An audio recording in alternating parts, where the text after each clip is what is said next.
I would say that the new era with the new European Commission, where we see that the focus really is on stablecoins, because it's going to take some longer time for the digital euro to be implemented and finalized.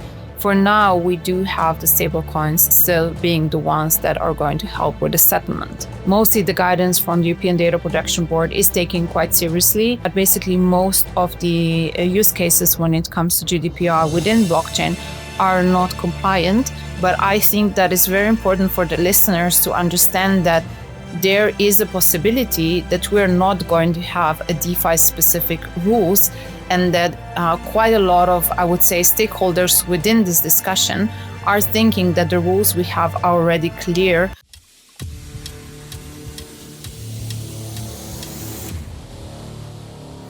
Crypto regulation is becoming one of the defining pillars for Europe's digital economy.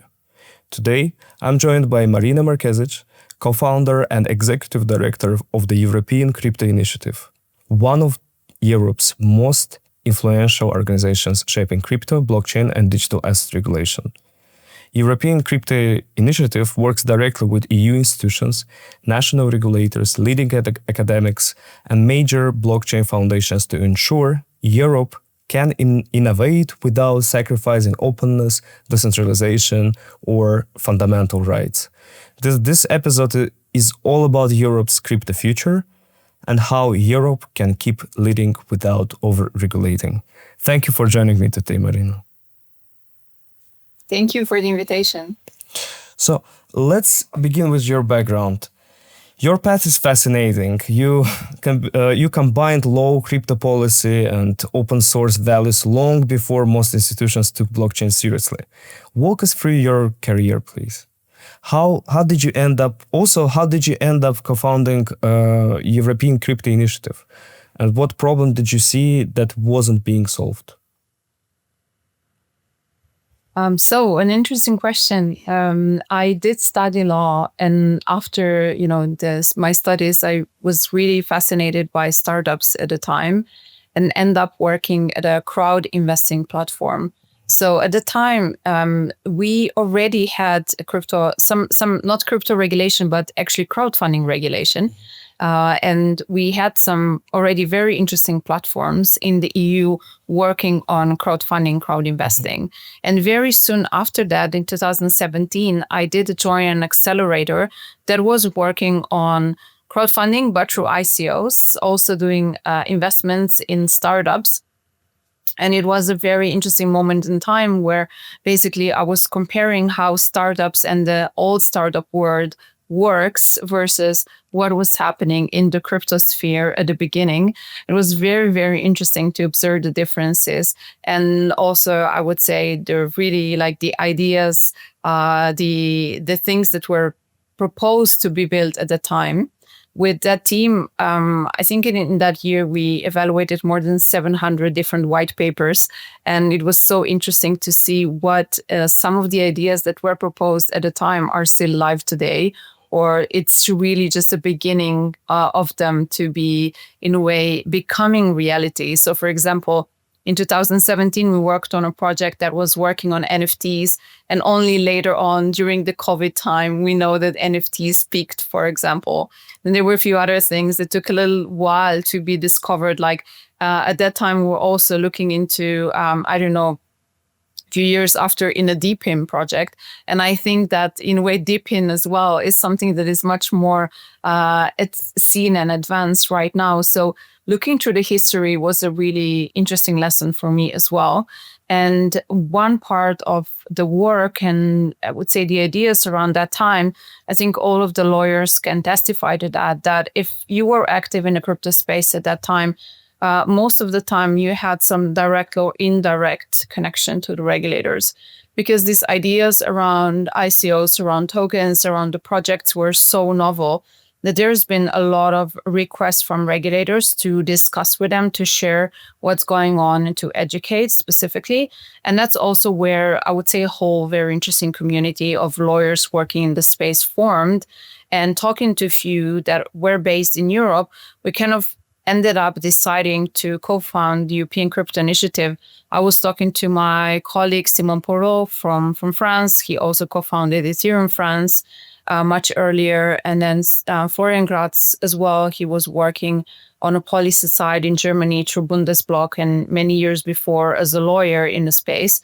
So the day and the week where MiCA first was published and basically leaked before it was officially published, we came together and we thought that we should do something after reading the first draft of MiCA, because one part was that, of course, MiCA was looking into stablecoins mostly and crypto as a service providers, so centralized exchanges and other similar services. And there was no clarity to how and in which direction maybe the non-crypto as a service providers would be treated and what would be their fate under MiCA. So that was, I would say, the main motivation why we started. And 6 years later, we're here discussing many different things, but still continuing with this work because we feel that it's not done yet. Mm-hmm. So European Crypto Initiative's role is unique. You are not a lobbying firm, not a think tank, not a corporate coalition, right? How do you describe what European Crypto Initiative is and isn't? Yeah, that's a great question. It's really hard to, I would say, define the policy work that is happening in Brussels specifically, especially because we mostly are familiar as a community with what's happening in the US, with the updates when it comes to crypto laws and discussions, enforcement, but also the way of how policy is done in the US. And most of our, I would say, education is not happening only with regulators, but also within the industry when we do share, okay, this is how the EU works. This is where the differences are. This is how we do approach the dialogue and discussions with regulators and then later authorities as well. And I would say that the most important thing is that we are a nonprofit association. We're based in Brussels as an organization, and we are funded by our members. So without the industry participants and the funding from the members, we could not have existed. We also got a lot of grants in the past. We got a grant from through Ethereum Foundation. We had some, very good experience with Gitcoin, for example, or Optimism when they got the retroactive grants. So that was very, I would say, helpful for the EUCI, but also for the industry in general when we had these opportunities to get grants from some of the, I would say, this mechanisms of the grant projects that were existing within the community. You mentioned the Ethereum Foundation, right? So among others, I have seen the Ethereum Foundation and Ava Labs mentioned on your website. How does that multi-stakeholder model actually operate? So I would say that when we were discussing the markets and crypto assets regulation, there was a lot of questions that I would say we're calling for co-opetition. So even if there are different, I would say, layer ones, if there are different projects that are maybe thinking about, I would say, approaching the business model in a different way, or could be seen as competitives, for example, I think when it comes to the policy question, we are very much aligned. And I think the main questions are really answered in a very similar way. We did work with few other layer ones in the past as well, and looking into how some other projects, for example, looking into staking or some other infrastructure layers are looking into some of the questions that are important for the EU at the moment. And I think that there's a lot of synergies. So we have mostly focused within MiCA on the definition of the crypto asset service providers and crypto assets. Right now, I would say that the new era with the new European Commission that started just this year. So we had the first year almost ended, the first year of the new European Commission, where we see that the focus really is on stablecoins, but with the new legislation on tokenization. And I'm sure we're going to talk about it later on a little bit more. All right, then MiCA. What is the single biggest misunderstood aspect of MiCA? Yeah, that's an interesting question. Well, what are we misunderstanding when it comes to MiCA? So I would say that there's a lot of things that people hoped MiCA would bring. There's a lot of things that we misinterpreted maybe from the beginning when it comes to MiCA. But I would say one of the biggest challenges is really trying to understand what the language that we have finalized within the law is saying right now, like how to interpret specific, very specific new legal terms that we have within MiCA, and what would that mean then for the industry when it comes to compliance, how to comply with MiCA, but also potentially when it comes to the specifics of potential future enforcement, for example. And we have spent a lot of time, I would say, the whole regulatory apparatus working on finalizing the law. But at the same time, something very interesting that we do have in the EU is the secondary technical process, where mostly the European Securities Market Authority and the European Banking Authority, they do work on regulatory technical standards and guidance, which help us understand better what MiCA is saying and how to interpret specific things. And during this process, which was also quite a long process, I would say that altogether we had around maybe a little less than 2 years of all the different documents being issued by those authorities that always ask also for a feedback. So that was, I think, something very welcoming and automatic, where basically the authorities would write a first draft of this guidance or standards. They were asked the industry for feedback, waited few, maybe months or weeks, and then interpreted and took into consideration, sometimes more, sometimes less, the feedback from the industry, and then finalized those documents. So it is very welcoming that is already an automatic process where we know when it's going to happen, more or less, what are the planning topics that are going to be discussed. And another very interesting thing that is happening recently, I would say mostly in the last year, is the Institute of Q&A, which is basically a question that you can ask to the authorities, to the regulator, when there's no much clarity when it comes to MiCA. And we had already quite a few Q&As asked and answered already. Mostly, we had some very interesting ones when it comes to the, I would say, the compliance with crypto as a service providers, some questions around exchanges, brokers, etc. Some other questions around staking. That was, I think, quite a good Q&A with bringing a lot of clarity when, in a way, staking is regulated. What are the differences between different activities that are linked to custody versus the ones that are not linked to custody? And we have quite a big new one, quite recent, I would say, but mostly discussed within this year, that is linked to stablecoin issuance. And maybe we can go there, when we discuss stablecoins within this interview. But I would say that mostly what was a surprise somehow is that over, spending more than 6 years in this topic, we thought that some of the questions were already answered through MiCA and through the guidance. But we see that some of the interpretation and different interpretations are coming up, and we will not know what the exact answer is until we get some clarity from the national competent authorities that are really the ones interpreting MiCA, or maybe some others like ESMA or the Commission coming through this institute of the Q&A. So basically answering officially questions that someone from the industry is proposing. Let's talk about MiCA 2.0. What's realistically coming? Yeah, that's also a good question. I think that we have been asked about MiCA 2.0 quite often. It was really a topic, I would say a term that was introduced by Christine Lagarde from the European Central Bank. And after that, I don't think it was really implemented or taken into consideration seriously to the point where we would have a new law that would be called MiCA 2, or that MiCA would be updated or some specific articles added to the existing MiCA. So there are few reviews that are implemented in the process within the text of MiCA. So every few years, there's supposed to be a review.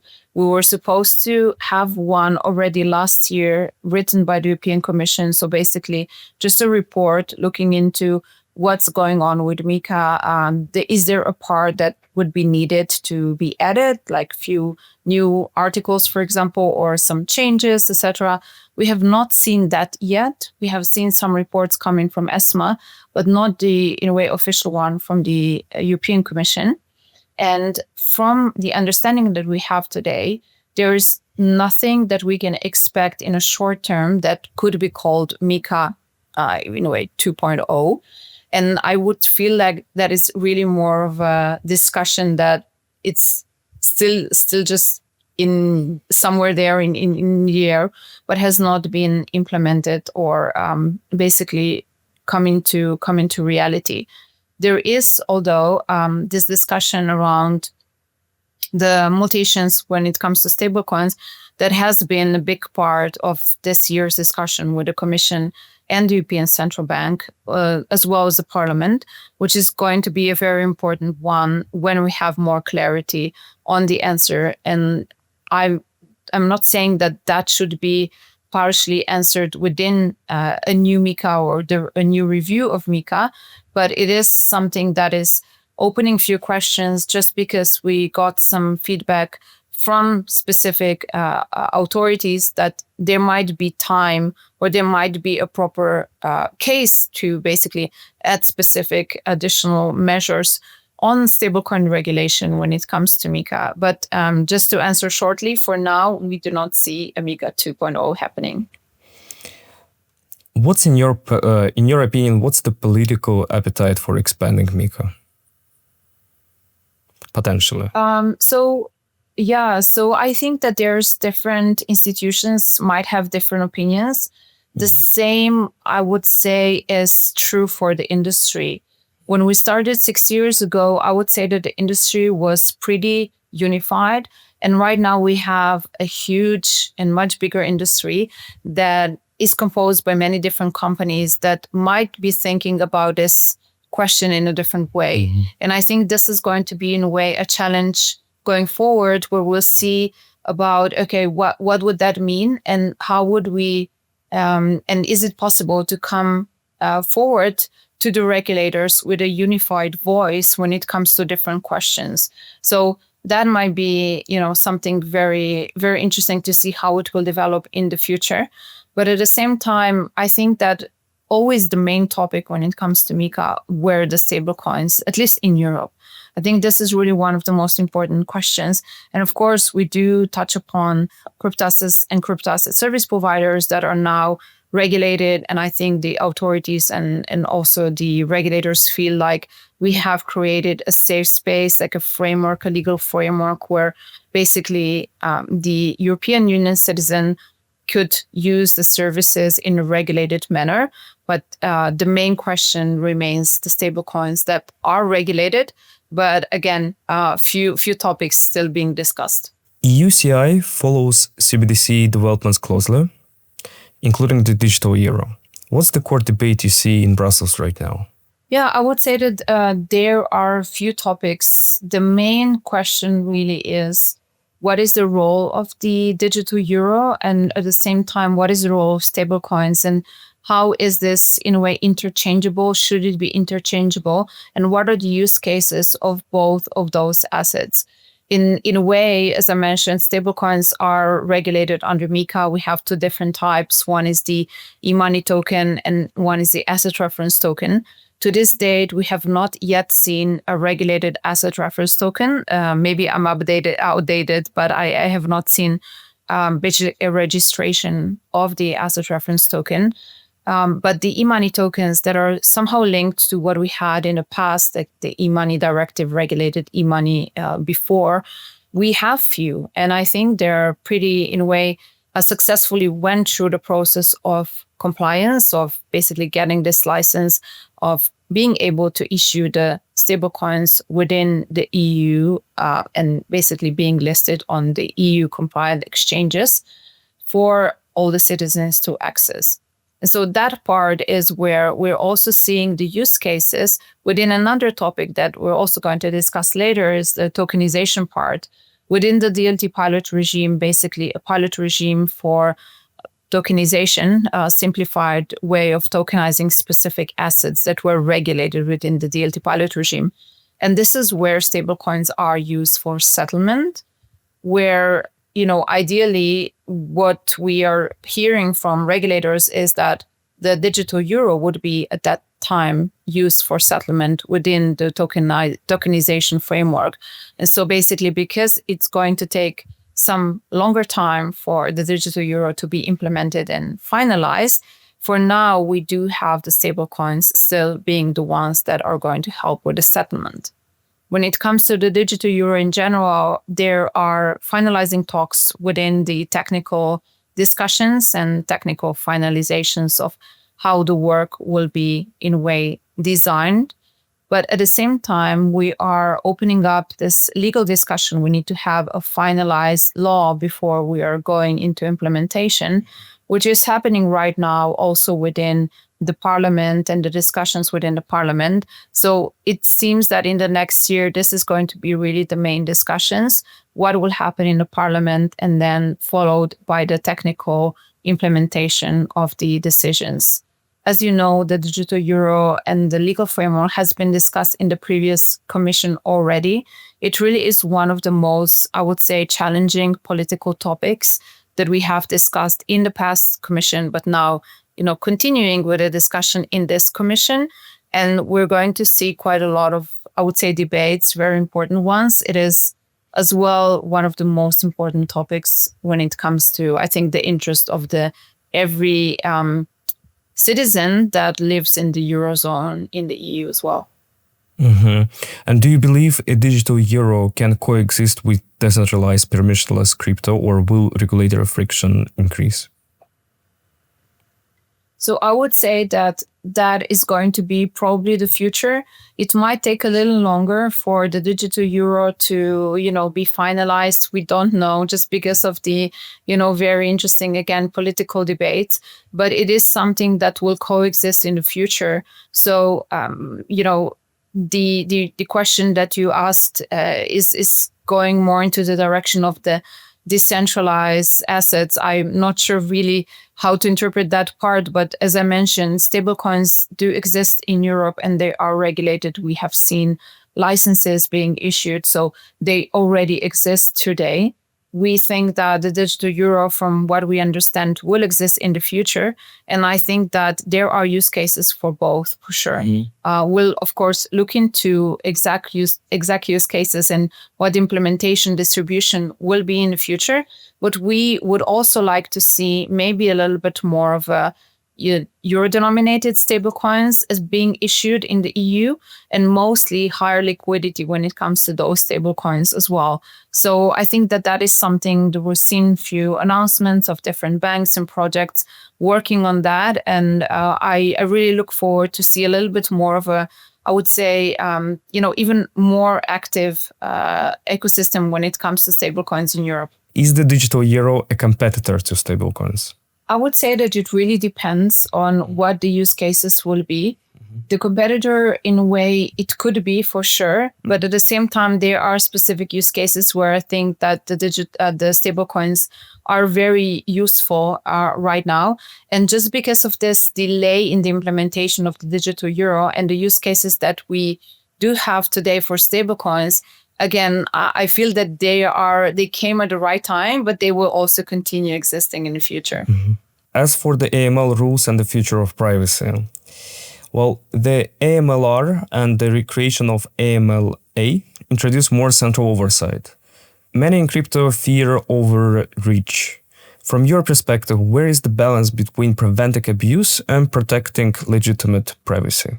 Yeah, this is a very interesting topic because we have been working on this whole anti-money laundering package together, following what's happening, giving feedback to the regulators in the last mandate. There was a lot of discussions within this topic as well, mostly within, as you mentioned, the anti-money laundering regulation, We had an update of the anti-money laundering directive. We have a completely new entity that is the Anti-Money Laundering Authority in Frankfurt, and a regulation that is, in a way, kind of regulating the activities there. But we also have finalized the discussions on the travel rules, so the transfer funds regulation. And within those, the anti-money laundering, I would say, package, the transfer funds regulation is the one that is currently publicly applicable. It's applicable from the beginning of the year. And this is where we also see some challenges with the implementation. I would say mostly, to our understanding, is on the technical issue on how to implement the travel rule. As we know, in other jurisdictions, for example, in the US, we do not have the travel implemented at the moment. And so it's really a challenge that the EU is facing currently, and also looking into the technical implementation of that. So, but when it comes to privacy, I would say that even more than the travel, as you mentioned, anti-money laundering, the regulation is really something that will bring a lot of changes from how we see, in a way, AML being implemented at the moment. One is that, for example, the privacy coins, as we call them, they will not be, in a way, able to be held by institutions. This is something that was already implemented in the law, but yet not applicable. It will need some more time. And there's a specific part when they're talking about anonymizing techniques and basically sharing that those are prohibited as well within AML regulation. But we do not understand specifically what the anonymizing techniques mean right now. And as the crypto ecosystem is evolving much further towards privacy, I think it's going to be a very, very important debate going forward, understanding how the Anti-Money Laundering Authority is going to look into those and what it means when it comes to basically the application of AMLR within the crypto ecosystem. We know that the Anti-Money Laundering Authority has already started being active. We know that in the beginning of their activities, they're going to choose few crypto asset service providers. They're going to supervise and basically check with how they're implementing specific laws. So we do know that crypto assets, in a way, area industry is an important one for them to supervise. And I think that, even again, recently, the industry really focusing on implementing some of the privacy preserving technologies on different layers of the stack will bring additional very interesting questions coming up, just because when we were negotiating those laws, one of the most important premises that we went into, let's say a room or like a discussion, was that crypto is basically public and you can check everything through different software providers that are offering those, in a way, checks when it comes to mostly, of course, sanctions, but also some other dynamics could be in a way detected by using the software providers. And now, again, in the future, very hard to predict, but let's see how many of those transactions, maybe through wallets or through different layer ones or through other implementations, layer 1s or layer 2s, different implementations, we see how many of those basically transactions will be made private, at least to the wider audience. Of course, there's like thousands of different designs of how those privacy, in a way, solutions will work. Maybe some will give access to specific authorities or to some, again, software providers that are working on a topic. Some might not. Some are covering the whole transactions. Some are working within pools. Some are just covering the basically the amount, and the transaction is still visible. But again, we are introducing a new topic that was not covered when the laws were written. And right now, I think it's going to be an important debate with the authority to understand what that means and how compliance is seen from their point of view. But at the same time, I think it's very important to, in a way, stress that there is no requirement in the general anti-money laundering laws for all the transactions to be public in the, I would say, traditional financial ecosystem. There's no requirement that everyone has to see the amounts, the transactions, etc., publicly for this, in a way, ecosystem to be compliant. And I would say that we have to follow the same principles when it comes to the regulation of crypto assets and money laundering here as well. So we'll see again how this will develop, but it's going to be a pretty important topic for sure in the next months and years. And as I mentioned before, we really just started with the first draft, and we need to go into the details of the guidance, of the standards, of the interpretation. And in a way, thinking about financial privacy in this case, in the same way as we're thinking about a financial privacy when it comes to traditional financial ecosystem. Mm-hmm. And what policy development in AML has you most concerned and most optimistic? So I would say that one part that was taken into consideration was the specifics of the crypto asset ecosystem. And as I mentioned before, we have specific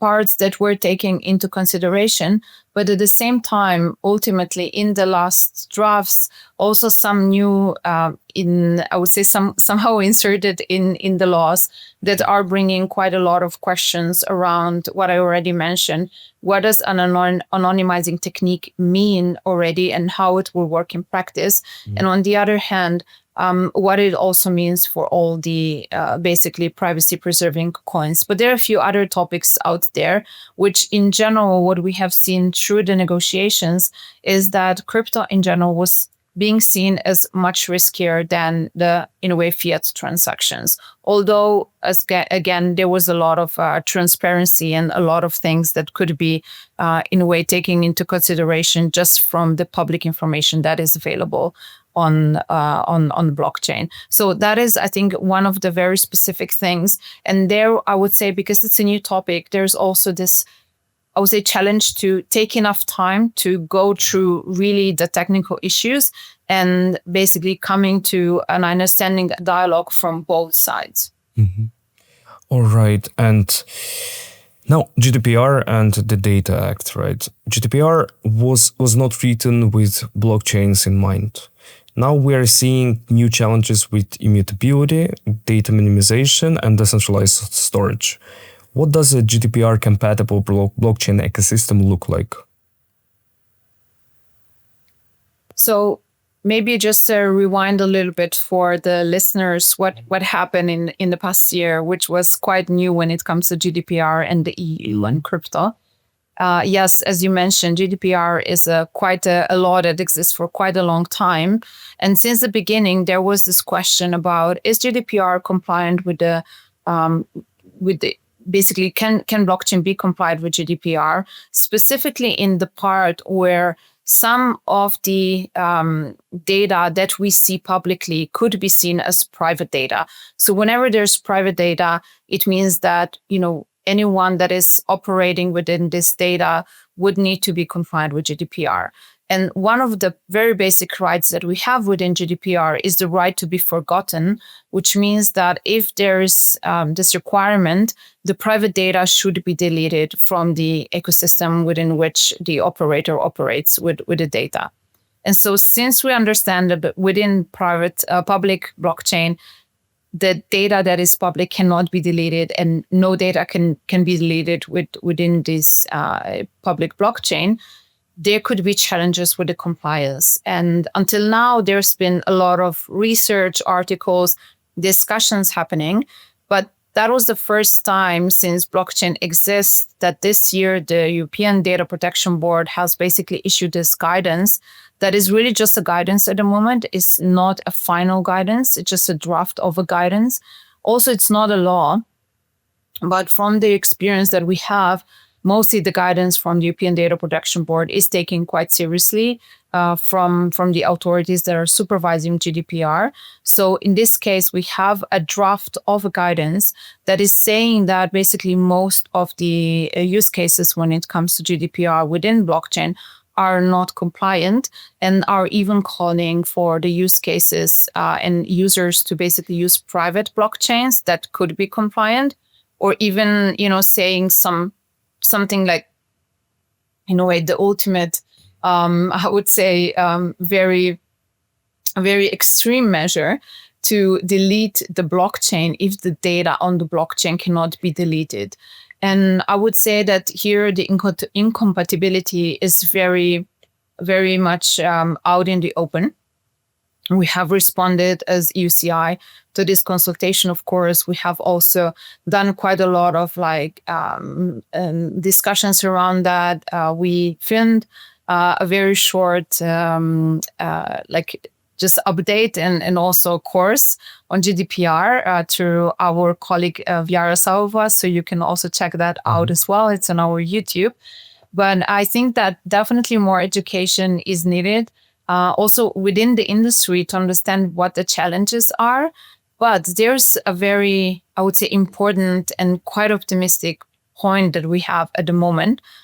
Just on the 19th of November, the Digital Omnibus has been published, which is a new basically package that the EU is reviewing the whole data regulation that it has set up until now. So the idea is, let's look into the data regulation that we have at the moment and, all the directives, etc. Looking into, has there something been maybe regulated multiple times? Can we align those rules? Can we look into maybe updating some of them? And we know, that in the past, maybe for the ones that have been following EUCI, we have been working on the Data Act. We've been working on GDPR. There's the Data Governance Act. There are a few other laws that are regulating data as well. And so this is what the Digital Omnibus is looking into.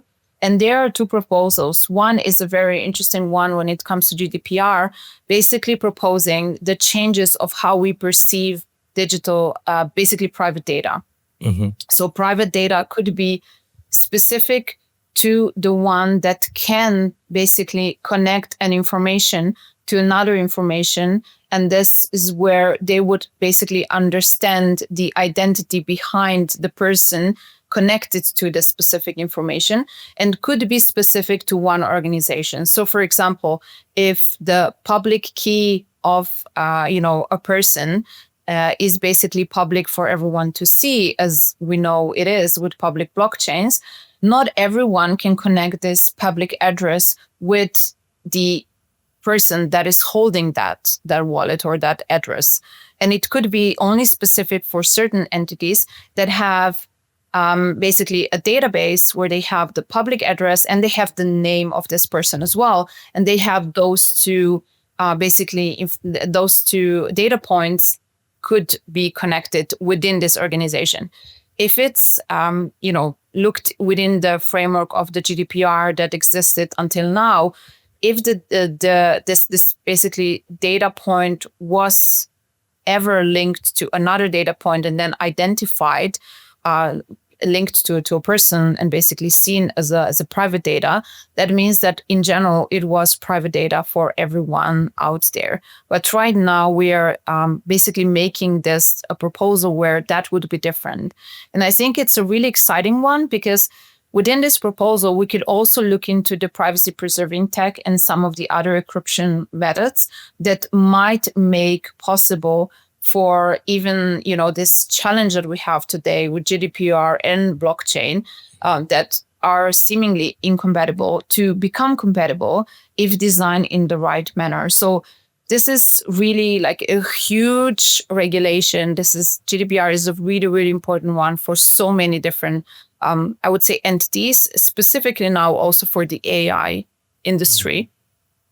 And by this proposal from the Commission, by opening it up, it's going to really bring a lot of different entities basically up, being interested in that, and almost opening a Pandora box. But we do really think that the blockchain industry should be part of this discussion, because it's going to be really detrimental for us to succeed at the end of the day when it comes to this GDPR update. The Data Act, it raised concerns around smart contract skill switches. What was misunderstood there and what risks still exist?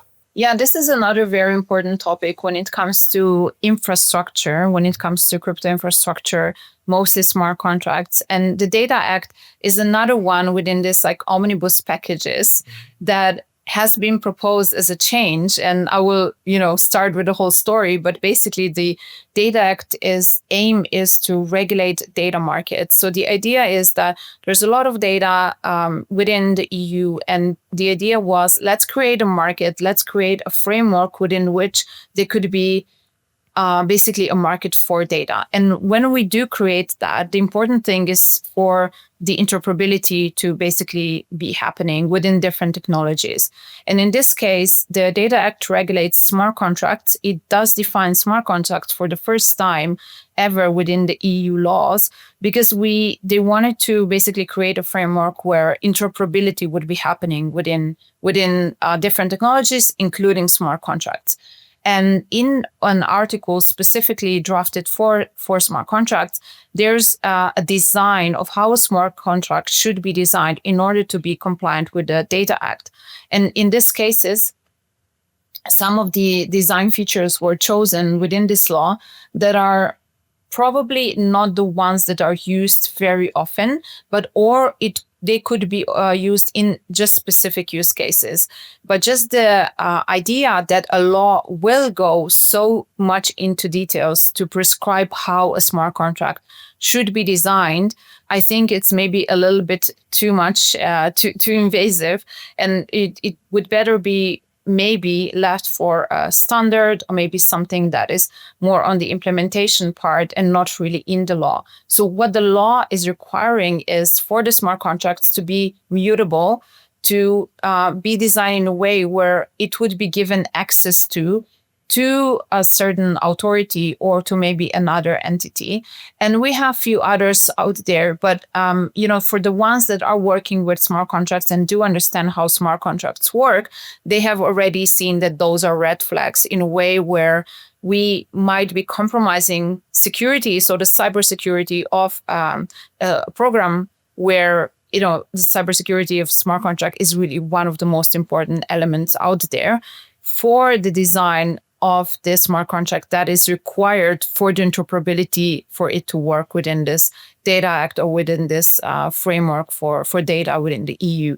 And so we have, again, been very active in the last years working on this topic. We've been writing a lot of position papers, also working together with other associations, industry participants.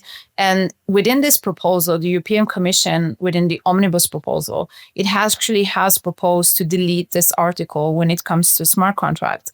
And the arguments that it used were very similar to the arguments that we have also used in our papers. So basically saying that, it might be inefficient.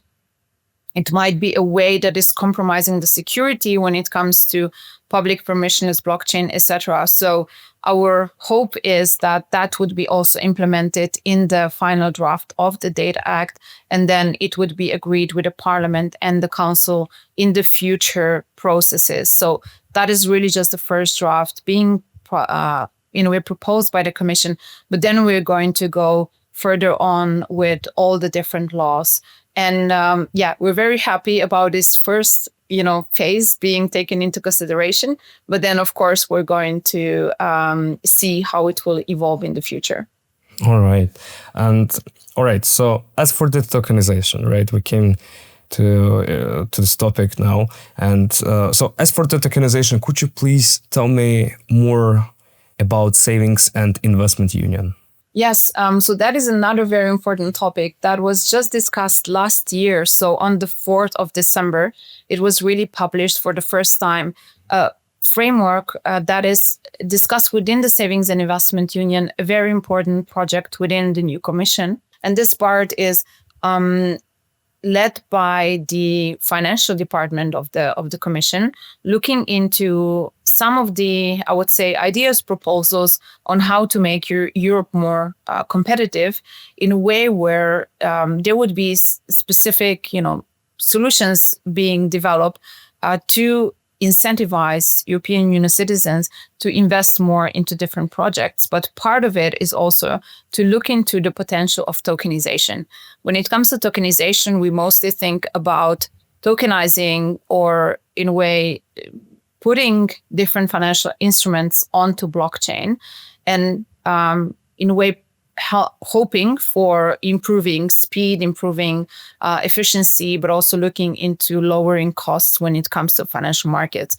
So really creating this completely new financial infrastructure, and basically blockchains being a very core to this financial infrastructure, which in a way it is very, very exciting. And so the update here is really the in a way, one I mentioned before, the DLT pilot regime as a pilot regime being proposed the same time as MiCA, actually quite a long time ago, being finalized much earlier than MiCA because it was less controversial. But unfortunately, being implemented for such a long time, we have not seen much use cases. The basic comments from the industry were really that the use cases are hard to basically develop because the framework is so limiting that the business models could not work within those limitations.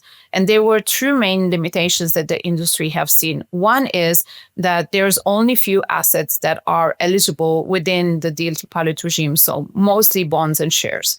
Second, the threshold for those assets to be, in a way, creating a marketplace for those were too low. So not enough big of a market, not enough liquidity for the business models to work.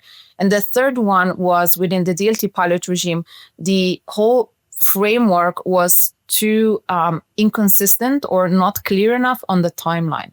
So we didn't know if the timeline would be something that is permanent or the DLT pilot regime would be something that would only last for a few years. And fortunately, the European Commission has taken all these comments into consideration and has really implemented those in the new draft for the update of the DLT pilot regime. There's also one very interesting part where they have basically asked for only euro-denominated stablecoins to be used as a settlement layer within the DLT pilot regime. So that is the huge change that we have not seen before. And it's really showing that the European Commission is in a way trying to favor or support the euro-denominated stablecoins. And that is like one part. But beyond the DLT pilot regime, there's few other suggestions. For example, looking into different regulations like CSDR, others that are working in capital markets, and really creating this equivalence when it comes to the technical implementation of the blockchains within the infrastructure of finance. And I just have to also add this part, which is somehow linked to the markets and crypto assets regulation that we had before, like the discussion that we had before.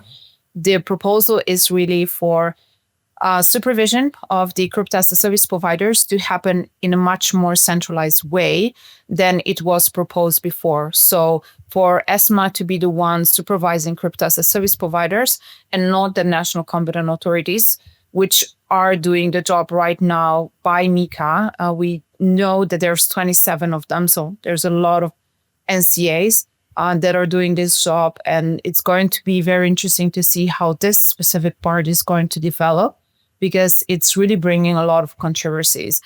Some member states are, against it. Some are pro. There's also differences in, I would say, opinions when it comes to crypto asset service providers themselves, and as well of associations. So it's really one of the most debated part. Mm-hmm. Do you believe traditional financial regulators actually understand decentralization, or are they trying to fit crypto inside the old boxes? Yeah, that's a really hard answer to give. I would say that there's such a diverse space within the EU. We have the Parliament, the Commission, the Council. Within the Council, a lot of member states. Then we have national competent authorities, 27, as I mentioned, plus 3 in the European Economic Zone. So all of those have different opinions and have, I would say, a different level of maybe knowledge and specification, which are linked to their own functions and activities. And I would say that the role of EUCI and other associations is the one to bring and to facilitate this discussion as much as possible. And whenever discussion is needed, to bring the right points forward for, in a way, the industry to express what the concerns are, but at the same time, for, I would say, the understanding of how this industry is evolving. It's not only that some things is, I would say, happening once, and then once we learn about it, it's enough. I feel like we had these discussions in the US as well, and we knew that the kind of average is every 4 months, you have to learn quite a lot of new things within the industry to be up to date and seeing how the developments are happening. So I really do hope that we will continue having enough support, I would say financial and also kind of knowledge support to continue giving these updates. But this question that you mentioned is critical. So it's not only critical when it comes to MiCA. When we had this discussion and this recital that is talking about fully decentralized, basically providers that are excluded from MiCA. But I think it's also very important when it comes to tech neutrality and the infrastructure being the one that is somehow helping and being part of core part of the financial industry in the future on the financial infrastructure. And we do need to basically share an understanding of how secure and, indirectly decentralized this part is in order for really to be used, I would say, massively within these new frameworks. How do you regulate systems where rules are determined entirely by whatever the smart contract creator envisioned at deployment? Yeah, that's, I think, again, a very, very important question. And there is no one answer to that. Because I know that there's been a lot of debates if, MiCA 2 is happening and DeFi is going to be part of the MiCA 2, and they were going to have a specific framework for DeFi. For the moment, our understanding is that this is not happening. And I'm not taking this into, I would say, there's no clarity if that will ever happen. So there's no clear presumption that we will have first a MiCA 2. There's no clear presumption that we are going to have a DeFi framework on itself. And when it comes to regulation, I would say that first we need to understand how the authorities and regulators think about it, if they really are even looking into creating a DeFi framework, or some of them, I'm sure, they do think that we already have the existing laws that we need and no new laws are needed. Because if something is decentralized in their point of view, it's already excluded. And if something is not decentralized, then you look into this, I would say, product or a service, and you define what it is within the laws that we already have. So I would say that I cannot say, one is better or the other. It really depends. It depends if and how the interpretation of the existing laws are being done at the moment. But I think that it's very important for the listeners to understand that there is a possibility that we're not going to have a DeFi specific rules, and that quite a lot of, I would say, stakeholders within this discussion are thinking that the rules we have are already clear, and they, we have the ones that we need for basically the implementation, but also potentially future supervision of MiCA. And I think that here, really, again, our role is to be very careful and follow what's going on and, be up to date and react whenever new things are being developed. But there's no such a clear path forward. Is the EU willing to create a brand new category for decentralized entities, or will it force them into existing corporate models? Yeah, I think this is in a way linked to, again, how they interpret existing laws. We do have this specific part that I mentioned, a recital that is not an article in MiCA, but it is a recital. We do have it, which is the one that says it's fully decentralized. In a way, projects are outside of the scope. And I think that going forward, the main answer to your question is depends on what the supervisors think, what is outside of the scope and what's inside of the scope of MiCA. For the ones that are more interested in this topic, I would say that they can go look into the guidance that was written by the Danish authority on decentralization and DeFi. Again, this is only a paper. It's not a law. It's not even a guidance. It's really just some opinions of how a national competent authority was thinking about those questions.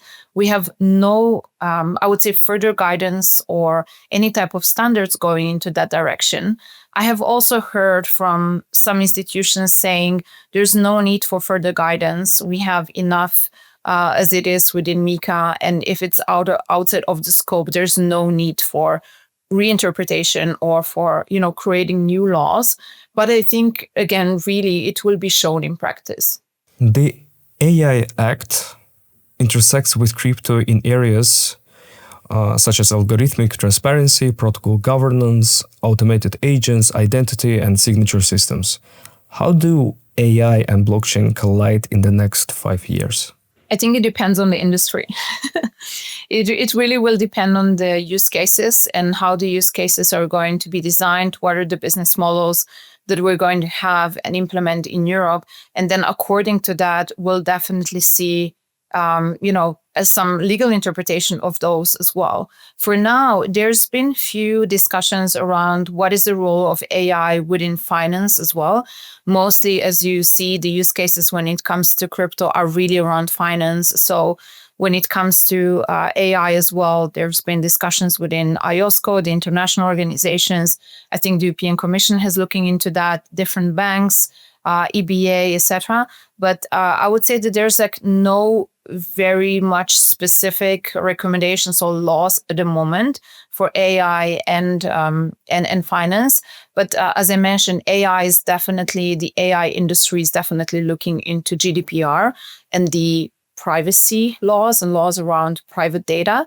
When it comes to the business models and the industry, I would say that we first need to develop some use cases that are also widely used. And then I think we will also see how their interpretation of those will be seen through the different laws that we already have in Europe. Again, Europe is being one of the first ones to have AI regulation. And I don't think new laws will be happening soon or will be needed. Really, Europe at the moment is trying to understand better how to implement the existing ones, on how to basically review the existing ones. And I'm mostly looking forward to see use cases. Okay, and do you think Europe will be the global leader in digital rights? Digital rights is a very broad term. Yeah. I would say that one thing we can say for sure that GDPR and when it comes to privacy, we have seen a lot of foreign jurisdictions following this law and basically copying that. Right now, when we had this discussion with GDPR and, how blockchain is or is not complied with GDPR, we've talked to lawyers from Africa, from the US, from all over the world, and all of them have implemented similar or at least partially similar laws, or at least they understand what the challenge is. And I would say that this challenge with privacy within GDPR is really something that should be discussed within the EU and should be changed in the EU for them to have an effect on the whole world. Hopefully, if it's changed in a way that would be compatible with blockchain, then of course, hopefully it will be then kind of adjusted in other jurisdictions. They're looking to learn more from the EU when it comes to data privacy.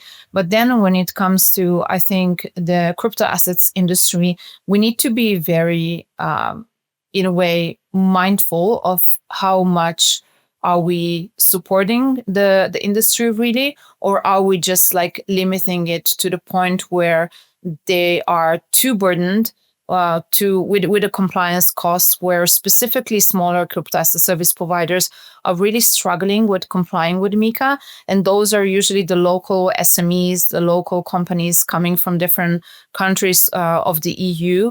And we're seeing right now that there are some that are really struggling with the compliance, and hopefully, they will manage to go through this wave of of complying with the MiCA and continue operating in the EU, where basically, except from, instead of having one small market, they will be able to compete within the whole EU. And I also think that this is a positive thing that MiCA brought, basically being a regulation, opening up the doors to the whole EU unified market. But at the same time, there are a few details that are still being discussed, again, in the implementation phase or through Q&As, where we really need to be mindful of what we're doing and in which direction the interpretation goes when it comes to, I would say, specifically some of the elements and the liquidity within the EU. Mm-hmm.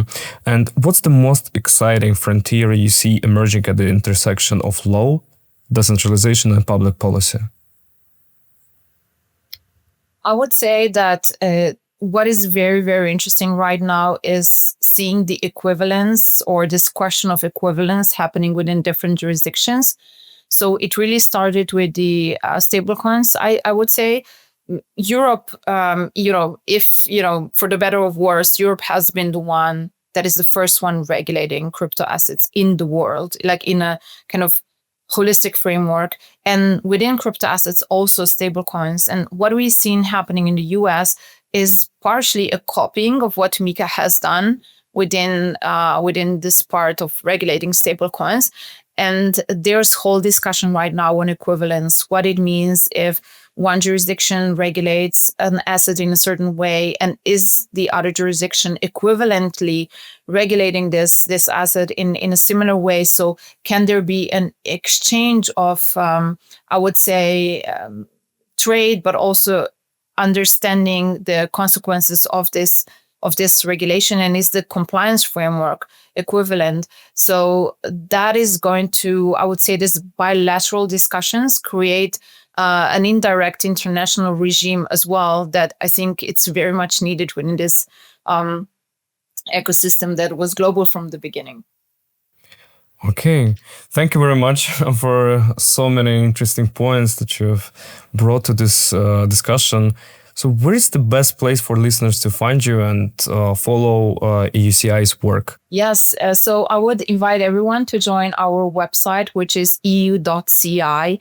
And there you can also see our Twitter, which is EU Initiative, EUC Initiative. We are very active on LinkedIn. A lot of our community is basically very much active on LinkedIn, is also European Crypto Initiative.